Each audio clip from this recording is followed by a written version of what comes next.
Bonjour et bienvenue à tous. N'hésitez pas à donner un j'aime à la vidéo si elle vous plaît, et si vous êtes nouveau sur la chaîne, n'oubliez pas de vous abonner et d'activer la notification, pour ne rater aucune de nos prochaines vidéos. C'est parti. Dans cette vidéo tu découvriras comment survivre à une attaque nucléaire. La guerre froide s'est terminée il y a plus de 2 décennies et nombreux sont ceux qui n'ont jamais vécu dans la peur de la menace nucléaire ou radiologique. Cependant, une attaque nucléaire est une menace bien réelle. La situation politique à l'échelle du globe est loin d'être stable et la nature humaine n'a en rien changé ces 20 dernières années. Le son le plus persistant qui se répercute à travers toute l'histoire de l'humanité est le battement des tambours de guerre. Aussi longtemps que les armes nucléaires existeront, le danger qu'elles soient utilisées planera. Peut-on survivre à une guerre nucléaire? Seules existent des prévisions, certains disant oui et d'autres non. Gardez à l'esprit qu'il existe des centaines d'armes thermonucléaires et qu'elles sont, pour les plus grandes d'entre elles, plusieurs milliers de fois plus puissantes que les bombes larguées sur Hiroshima et Nagasaki en 1945. Nous n'avons vraiment aucune compréhension de ce qui se passera lorsque des milliers de ces armes exploseront simultanément. Pour certains, particulièrement ceux vivant dans de grandes agglomérations, cela peut sembler une tentative complètement futile. Si malgré tout certains en réchappent, ce seront ceux qui sont préparés mentalement et sur le plan logistique en vue d'un tel événement et qui vivent dans des régions très reculées sans importance stratégique. Établissez un plan d'action. En cas d'attaque nucléaire, il ne sera pas prudent de s'aventurer au dehors en quête de nourriture. Vous devriez rester au moins 48 heures à l'abri et de préférence plus. Avoir de la nourriture et des fournitures médicales sous la main peut vous rassurer et vous permettre de vous concentrer sur d'autres aspects de la survie. Faites le plein de denrées non périssables. Ces denrées peuvent se conserver plusieurs années, qu'elles soient en stock ou servent à vous nourrir suite à une attaque. Choisissez des articles riches en glucides pour augmenter la valeur énergétique de votre investissement et gardez-les dans un lieu frais et sec. Du riz blanc, du blé, des haricots, du sucre, du miel, de l'avoine, du lait en poudre, des légumes et des fruits secs, et des pâtes. Constituez votre réserve petit à petit. Chaque fois que vous allez à l'épicerie, prenez 1 ou 2 articles supplémentaires pour votre stock de vivres. Vous devriez finir par vous constituer une réserve pour plusieurs mois. Faites des provisions d'eau. Pensez à garder une réserve d'eau dans des cuves en plastique alimentaire. Nettoyez les cuves avec une solution d'eau de Javel, ensuite remplissez-les d'eau filtrée et distillée. Essayez d'avoir 4 litres par personne et par jour. Pour purifier de l'eau dans le cas d'une attaque, gardez de l'eau de Javel domestique élémentaire sous la main. Achetez du matériel de communication. Être capable de rester informé tout comme informer autrui de votre position peut s'avérer extrêmement précieux. Voici ce dont vous pourriez avoir besoin. Une radio, essayez d'en trouver une à manivelle ou fonctionnant à l'énergie solaire. Si vous devez vous débrouiller avec un modèle fonctionnant sur batterie, assurez-vous d'avoir des batteries de rechange sous la main. Envisagez également l'acquisition d'une radio météorologique de la NOAA, qui émet des informations d'urgence 24 heures sur 24. Un sifflet, vous pouvez l'utiliser pour envoyer un signal de détresse. Votre téléphone portable, le service de téléphonie mobile peut être maintenu ou pas, mais vous voudriez être préparé dans le cas où il le serait. Si possible, trouvez un chargeur solaire compatible avec votre modèle. Approvisionnez-vous en fourniture médicale.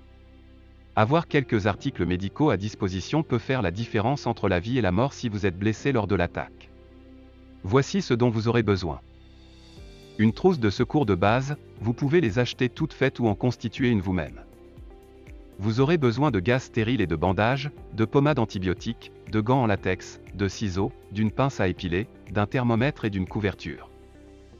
Un petit guide d'instruction des premiers secours, commandez un auprès d'une organisation telle que la Croix-Rouge ou assemblez le vôtre à partir de documentation que vous trouverez sur Internet et imprimerez.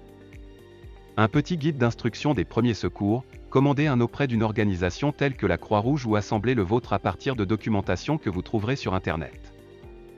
Vous devez savoir comment panser des plaies, pratiquer la réanimation cardiopulmonaire, traiter l'état de choc et traiter les brûlures.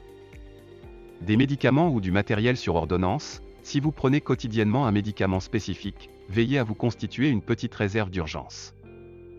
Procurez-vous divers autres objets. Complétez votre équipement d'anticipation de crise avec ce qui suit. Une lampe de poche et des piles. Des masques anti-poussière. Une bâche en plastique et du ruban adhésif toilé. Des sacs poubelles, des liens de fermeture en plastique et des lingettes humides pour l'hygiène personnelle. Une clé à molette et une pince pour couper l'eau et le gaz. Suivez attentivement les informations. Une attaque nucléaire d'une nation ennemie n'arrive pas de façon inopinée. Une telle attaque serait sûrement précédée par la dégradation des relations diplomatiques. Une guerre qui ne se terminerait pas rapidement avec des armes conventionnelles entre deux nations possédant chacune l'arme atomique peut dégénérer en une guerre nucléaire. Même des frappes atomiques limitées dans une région entraînent la probabilité de dégénérer en une guerre nucléaire totale ailleurs. De nombreux pays possèdent un système d'évaluation pour définir l'imminence d'une attaque. En France par exemple, il peut être utile de connaître le niveau de la menace du plan Vigipirate. Vous pouvez également suivre les instructions du service d'information du gouvernement ou de la Direction générale de la sécurité civile et de la gestion des crises. Il existe depuis peu une application que vous pouvez télécharger sur votre dispositif mobile. Il s'agit du système d'alerte et d'information des populations. Évaluez le risque que vous encourez et pensez à fuir si une confrontation nucléaire semble probable. Si l'évacuation n'est pas possible, alors cela devrait au moins influer sur le type d'abri que vous construirez pour vous-même. Prenez connaissance de votre proximité des différentes cibles et dessinez un plan pertinent. Les aérodromes et bases navales, particulièrement ceux que l'on sait abriter des bombardiers nucléaires, des sous-marins nucléaires lanceurs d'engins ou des silos à missiles. Il est certain qu'ils seront attaqués même dans le cas d'une confrontation nucléaire limitée. Les ports commerciaux et les pistes d'atterrissage de plus de 3000 mètres de long. Ils seront probablement attaqués, même dans le cas d'une confrontation nucléaire limitée et certainement lors d'une guerre nucléaire totale. Les organes centraux du gouvernement. Ils seront probablement attaqués, même dans le cas d'une confrontation nucléaire limitée et certainement lors d'une guerre nucléaire totale. Les grandes villes industrielles et les plus grosses agglomérations. Elles seront probablement attaquées dans le cas d'une guerre nucléaire totale. Cherchez refuge immédiatement. Hormis les signes géopolitiques avant-coureurs, vos premiers avertissements d'une attaque nucléaire imminente seront probablement une sirène ou un signal d'alarme. Dans le cas contraire, ce sera la déflagration elle-même. La vive lumière de l'explosion d'une arme nucléaire peut être observée des dizaines de kilomètres à la ronde. Si vous vous trouvez à proximité du lieu de l'explosion, ou épicentre, vos chances de survie sont quasiment nulles, à moins que vous vous trouviez dans un abri fournissant une très bonne protection contre le souffle et l'explosion. Si vous vous trouvez à quelques kilomètres de là, vous aurez de 10 à 15 secondes avant que la vague de chaleur ne vous atteigne, et de 20 à 30 secondes pour vous préparer à l'onde de choc. Ne regardez directement la boule de feu sous aucun prétexte. Par un jour ensoleillé, cela peut causer une cécité temporaire à très grande distance. Toutefois, le rayon d'atteinte effectif varie énormément en fonction de la taille de la bombe, la hauteur de l'explosion, et même les conditions climatiques au moment de la déflagration. Si vous ne pouvez trouver un refuge, cherchez une dépression à proximité et couchez-vous face contre terre, en exposant le moins de peau possible. En cas d'échec avec les options ci-dessus, entrez à l'intérieur si et seulement si vous pouvez être sûr que le bâtiment résistera suffisamment au souffle et à la chaleur. Au moins, cela fournira une protection contre les radiations. Ne soyez pas entouré de quoi que ce soit d'inflammable ou combustible. Les matières comme le nylon ou n'importe quel matériau à base d'huile s'enflammeront avec la chaleur. Souvenez-vous que l'exposition aux radiations peut provoquer un grand nombre de morts. Ces radiations sont libérées au moment de la déflagration. Elles sont éphémères et ne se propagent que sur de courtes distances. Avec le haut rendement des armes nucléaires modernes, on pense que ces radiations tueraient les quelques personnes qui ne seraient pas mortes suite au souffle ou à la chaleur sur la même distance. Les radiations résiduelles. Connues sous le nom de retombées radioactives. Si l'explosion était une déflagration de surface ou si la boule de feu touche le sol, de grandes quantités de retombées radioactives apparaissent. La poussière et les débris projetés dans l'air retombent, amenant de dangereuses quantités de radiation avec eux. Les retombées peuvent pleuvoir sous forme de suie noire connue sous l'appellation de pluie noire, qui est très toxique et peut être d'une température extrême. Les retombées contamineront à coup sûr tout ce qu'elles toucheront. Après avoir survécu à l'explosion et aux premières radiations, du moins jusqu'à présent, car les symptômes de la radiation surviennent après une période d'incubation, vous devez chercher à vous protéger contre la suie noire brûlante. Comptez devoir rester à l'abri pour un minimum de 200 heures, 8 à 9 jours. Les 48 premières heures, ne sortez de l'abri sous aucune condition. Le but est d'éviter les produits de fission générés par une explosion nucléaire. Le plus mortel de ceux-ci est l'iode radioactif.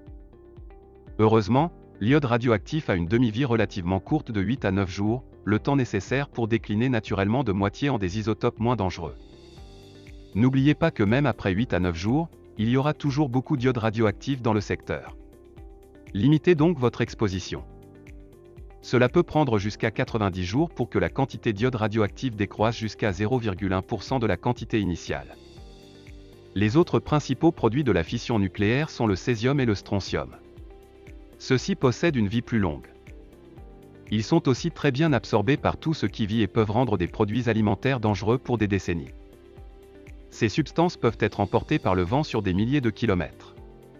Ne pensez donc pas être en sécurité si vous vous trouvez dans un coin reculé, car ce n'est pas le cas. Prenez le temps d'apprendre tout ce que vous pourrez à propos de ce cas d'urgence. Chaque minute passée à étudier quoi faire et comment vous épargnera un temps précieux quand en surviendra le besoin. Dans un cas pareil, dépendre de l'espoir et de la chance est imprudent. Même lorsque vous pouvez prudemment sortir de votre abri, les autorités locales et le gouvernement national seront en état de crise. De mauvaises choses peuvent survenir. Restez cachés jusqu'à ce que tout soit sûr. Voilà, c'est tout pour aujourd'hui. Si vous avez aimé la vidéo, n'oubliez pas de la partager avec vos amis, et si vous êtes nouveau sur la chaîne, n'oubliez pas de vous abonner, et d'activer la notification.